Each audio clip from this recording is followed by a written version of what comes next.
Ok, hoje vamos desvendar a história real por trás de um dos monstros mais famosos de sempre. E a sua origem, bem, não está na ficção, mas sim numa série de acontecimentos bizarros que, e isto é o mais incrível, foram oficialmente documentados. E reparem bem nesta citação. Isto não foi tirado de um romance de terror, não. Isto é de um relatório oficial, super burocrático, assinado por um cirurgião militar do século XVIII. E foi este documento, este relatório clínico, que deu início a uma onda de pânico que varreu a Europa. Então, para percebermos isto, temos de viajar no tempo. Estamos nos anos 1720, 1730, lá longe, na fronteira da Sérvia com o Império dos Habsburgos. É um lugar remoto. E é aqui que a ciência e a razão do iluminismo vão dar de caras com um medo ancestral. Tudo começa com um padrão muito estranho. Em 1725, na aldeia de Kisiljevo, um homem chamado Petar Blagojevich morre. Logo a seguir, mais 9 pessoas morrem, e todas diziam que ele as tinha atacado durante a noite.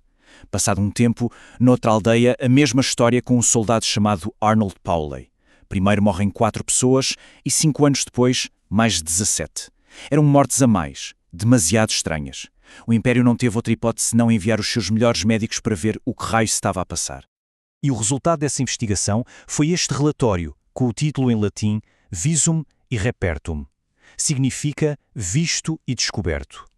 O que é fascinante neste documento é o tom. É super calmo, metódico, quase frio.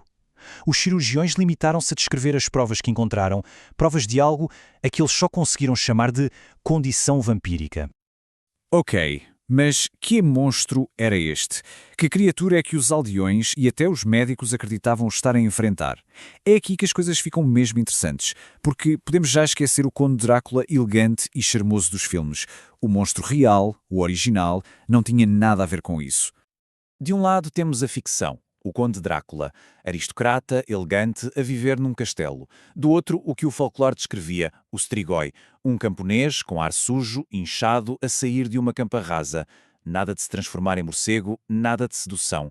Era só um cadáver, reanimado, grotesco e irracional. O verdadeiro terror vinha do facto de ser um deles, alguém da própria aldeia. E o nome que lhe davam era Strigoi.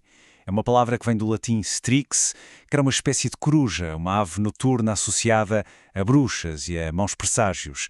Portanto, o nome em si já carregava todo um peso de superstição e medo. E uma pessoa não se tornava um strigoi por acaso. Havia regras, digamos assim. Acreditava-se que podia acontecer a quem fosse o 7º filho, a quem tivesse uma vida de pecado, a quem se suicidasse ou até a quem fosse amaldiçoado. E, curiosamente, até características físicas como ter cabelo ruivo e olhos azuis podiam tornar alguém suspeito. O ponto-chave aqui é este. O medo nascia e crescia dentro da própria comunidade a partir de gente conhecida. Mas pensem nisto. Este medo do morto que não descansa em paz não é exclusivo dos Balcãs. De todo. É um pesadelo universal. É uma ansiedade tão profunda, tão antiga, que quase todas as culturas em todo o mundo criaram a sua própria versão deste monstro, de forma completamente independente. Vamos fazer uma viagem rápida. Na antiga Mesopotâmia, por exemplo, existiam os Lilitu, demónios que, por inveja da vida, atacavam recém-nascidos.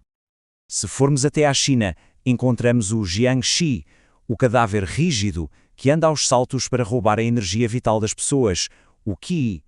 Lá na Escandinávia, as sagas nórdicas falam do temível Draugr, um morto-vivo com uma força brutal que guardava o seu túmulo. E na Índia temos o Vitala, um espírito que possui cadáveres, pendura-se nas árvores e adora fazer enigmas às suas vítimas. É incrível a variedade, mas a ideia base é sempre a mesma. O morto que volta para atormentar os vivos. Ok, temos o medo universal, temos os relatórios oficiais dos Habsburgos, mas como é que se explica o que eles viram? O sangue fresco?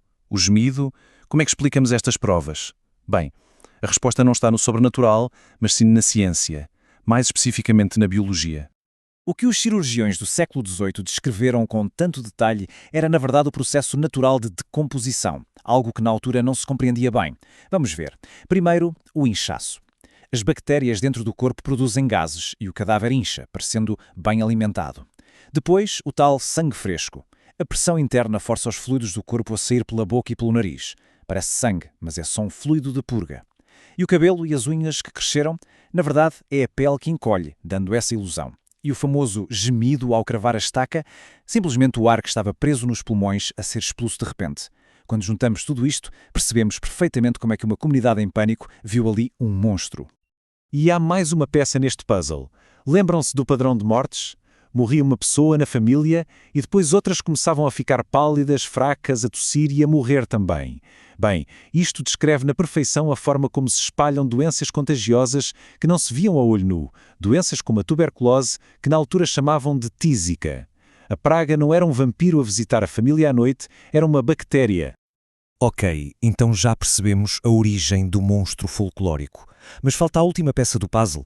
Como é que passamos deste cadáver inchado e mal compreendido para o ícone cultural que o vampiro é hoje? A grande questão é esta. Como é que se vai de um camponês grotesco a um conde aristocrata, com capa e tudo? A resposta está numa evolução que aconteceu ao longo de quase 200 anos, em alguns passos muito claros. Tudo começou com aquele pânico no século XVIII. Os relatórios oficiais, como o Visum et Repertum, foram publicados e começaram a circular. A seguir, os jornais da época, que eram a internet da altura, pegaram nestas histórias e tornaram-nas sensacionalistas. Foi assim que a palavra sérvia vampir se espalhou pela Europa. Depois os académicos e teólogos começaram a colecionar estes relatos, a estudá-los, criando autênticas enciclopédias sobre o assunto. E finalmente, no século XIX, os escritores de ficção gótica pegaram nestes livros, nestas fontes, e usaram-nas como inspiração para criar os seus próprios monstros. Monstros que já eram aristocráticos, sedutores e muito mais complexos. E a ligação com o velado, o empalador? Bem, isso é uma invenção puramente literária. O escritor Bram Stoker, quando estava a criar a sua personagem, achou que o nome Drácula soava bem, era exótico e assustador.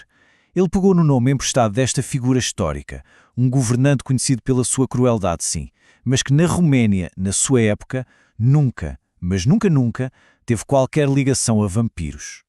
E como diz esta citação, o Drácula de Bram Stoker é um raro exemplo de um romance que muitos de nós tomamos por história.